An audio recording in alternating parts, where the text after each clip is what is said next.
Nouveau département ministériel au sein du gouvernement, celui du ministère auprès de la présidence chargé des ressources stratégiques. Un technicien, Lala Arsène Joélie Valérien, est nommé à sa tête.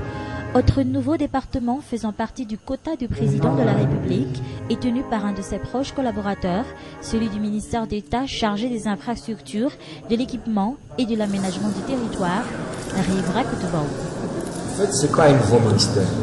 C'est un ministère qui va se recentrer, c'est un recentrage par rapport au programme économique préconisé par le président, qui a été dit à maintes reprises.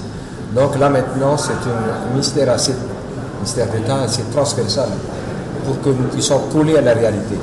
Il y a bien sûr les autres ministères, travaux publics, ministère de l'Agriculture qui auront besoin sûrement de ces grands travaux.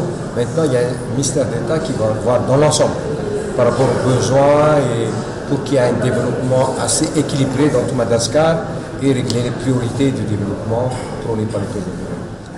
Un ministère de l'Industrie, du développement du secteur privé et des petites et moyennes entreprises est également créé et tenu par le Dr Jules Etienne.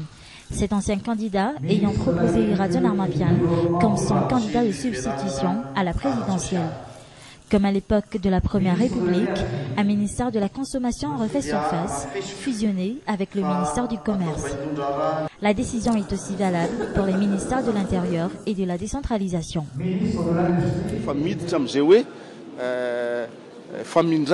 Si nous choisissons d'appliquer la politique de la décentralisation, nous allons le faire et l'appliquer comme il le faut et non rester au stade des théories.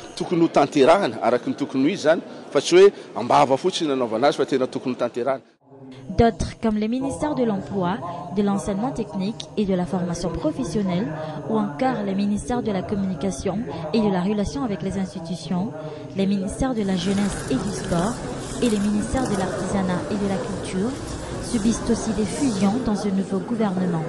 3 généraux y sont nommés, en plus de 6 femmes.